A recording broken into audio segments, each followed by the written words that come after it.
Hello po, good evening. Ako po si Dodot Nesio, ang inyo pong ah, ka-member dito sa bagong itinatatag na co-op.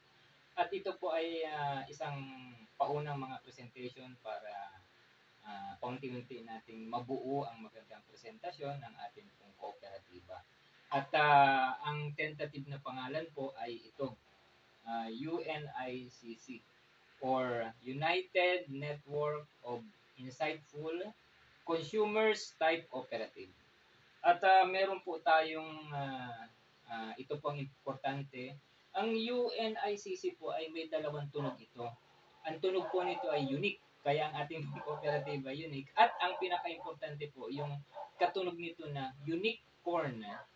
Kasi po ang unicorn sa traditional na business ay ang tawag dyan ay kapag natawag kang unicorn company, ikaw ay naabot mo yung 50 billion pesos kung sa Pilipinas sa loob ng mga 5 to 10 years. Yan yung mga startup. Kaya sa isang kooperatiba, ito rin po ay isang negosyo, ay bibihira po ang nag-i-aim ng ganito sa kooperatiba. Halos tayo lamang sa Pilipinas. Even sa buong mundo siguro, katulad sa Japan na maraming kooperatiba ang Japan ay siguro tayo ang pinakapangunahin na magkakaroon ng goal na within 10 years ay magita yung unicorn company. Kaya po ilalabas po natin ang logo ng ating pong kooperatiba na palaging nandoon yung tunog na unicorn. At ito po ang ating 10-year goal. Sa loob ng ika-10th year, kung maaari ay magkaroon tayo sa loob ng isang taon na gross income na 50 billion pesos. Imagine nyo po kung magkano ang pwedeng kitain ng dividendo at patronage refund ng isang member ng kooperatiba kapag i-divide ito. Depende kung ilan, hundreds or even thousands, i-divide yan sa 50 billion on that annual. Let us say, ika-10th year.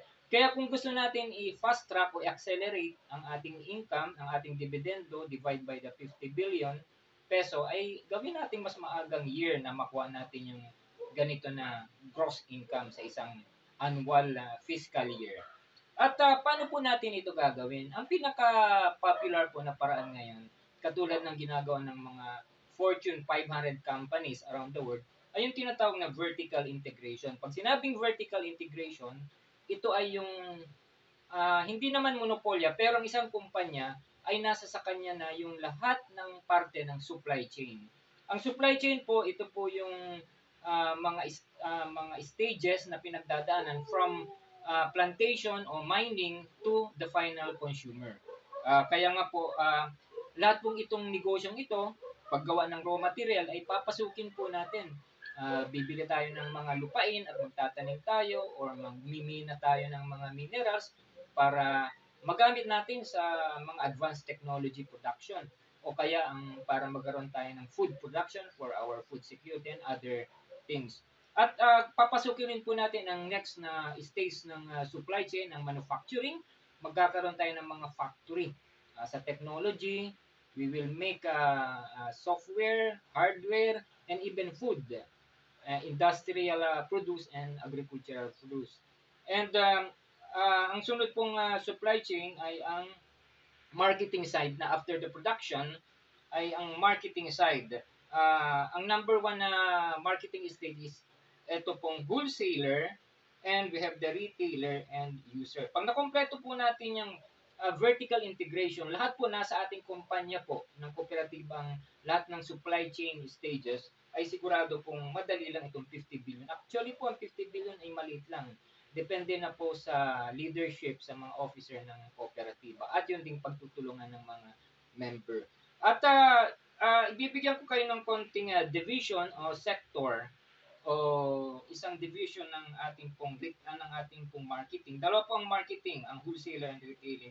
Alam niyo po sa retailing, ang future po ng retailing ayon sa mga research ay ito po, e-commerce, ito yung online katulad ng Lazada at Shopee.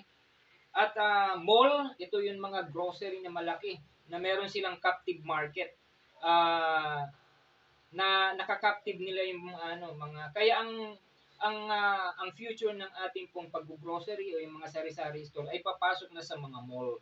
Kasi meron siyang design o isang mechanism na makakaptive niya yung market. And then lastly, ang matitira, sabi nila sa future, na retail marketing ay ang franchising katulad ng Jollibee, McDo, na kahit hindi napapalob sa mall, kahit nasa labas, even mga healthcare ang mga company like pharmacy, yan po. Hiwalay po dito ang services. Ano? Ang in-explain ko natin. Pero ang cooperative, kapag lagi tayong multi-purpose after 2 years, ay isa pong magandang ipasok natin yung advocacy cooperative type at saka services at iba pa. And next po, ang wholesaler. Alam niyo po maraming misconception na ang multi-level marketing is a retailing. Hindi po. Possible, pero more on ang multi-level marketing ang isang uri ng sistema ng marketing na sinasabi nila na ang future ng marketing natin. Hindi siya mawawala, nandiyan na yan. Kasi meron siyang power to captive the market like the mall, and then meron din siyang power to disrupt any innovation. Ako na-experience ko yan. Ang multi-level marketing is a wholesale business. Ngayon po, lahat po ito ay dadaan po yan sa 4P of marketing o tinatawag na marketing mix. At pag-usapan po natin isang P, yung promotion. At ang promotion po ay meron din mix. Nandiyan pong advertising, ay blah blah blah blah blah blah. Ang explain ko lamang po ay isang uri ng promotional mix na uh, na siya ang future din ng promotion. Yung po yung online na yung social media, lahat, kahit web page, basta nasa online, or yung tinatawag natin na paparating o meron na ngayon na virtual reality. Actually po, pagdating ng future, mga ilang taon na lang ngayon, mas malakas po ang virtual reality para din po yung online dadaan, pero specific, ito po yung parang nasa loob na tayo ng isang online. Parang tayo na yun mga cartoons o avatar na naglalakbay sa iba't ibang malls, ma-experience natin, maaamoy natin yung pagkain. Ito na po ang pinaka malakas na uri ng komersyo o negosyo through promotion of virtual reality. Kaya po ito ang paghahanda natin within 10 years and beyond the 10 years. Ngayon po, ano pang ika-importansya kung bakit meron tayong unicorn na goal a company? Kasi po kapag nalaman ng mga investor o kahit mga institution na isa tayong unicorn company na achieve natin yun, sa mga susunod na mga taon, mas mapagkakatiwalaan po ang ating negosyo. Ibig sabihin, may kakayahan tayo na mag-handle ng mas malalaking investment, mas malaking kontrata. Kaya ito po ang pinakamagandang goal. At lastly, ipapaliwanag ko po sa inyo ang MLM. Sa mga susunod pong vlog natin at mga presentation, explain ko sa inyo ang detalye ng multi-level marketing. Ako po ay meron ng dekadang experience sa multi-level marketing. Hindi lamang po ako yung normal na distributor. I've been into research and deeper practices ng network marketing. At isa ako sa advocate para magkaroon ng legality or institutionalizing the MLM para mawala yung negative branding ng MLM, yung mga scam. Alam niyo po, to make it short, multi-level marketing is just a feeder business. Isa pong very unique na konsepto ng marketing, ang MLM. Ang tawag ko dito, ako lamang ang may pangalan nito, it is a feeder business. Pag sinabing feeder, parang nagbibigay lang siya ng pagkain, parang tulay para sa ibang opportunity. Ang kalimitang misconception sa MLM, ang kalimitan ng ginagawa nila, ito na yung panghuling negosyo nila or source of income. Oo, pero hindi po majority. Kukuha ka lang ng kapital kahit maliit sa isang MLM and then dapat in-encourage na magkaroon ka ng sariling business para you have more control on pricing, on the quality of products. Kasi kung hindi po, mawawalan kayo ng total autonomy sa ownership. Hindi po totoo yung you are your own boss sa MLM. Ito ay ang MLM po, multi-level marketing, ang tunay pong purpose nito ay isa lamang tulay para mapunta ka sa ibang negosyo. You have your own business. Either one person corporation, sole proprietor, or corporation or partnership. Kung ano man pong type of business, ang dami po niya. Kaya po kapag ito po ang inuna ninyong pagkakakonsepto sa MLM, hindi po tayo magkakaroon ng mas mataas na expectation na kumita. Yung tipong kikita ka ng hundreds of thousands sa ganito kabilis na panahon or millions o magkakaroon ka. Possible po yun. Pero po sa iilan. Ah, meron na po akong disenyo kahit noon pa ng pinaka-fair distribution ng pay plan ng multi-level marketing.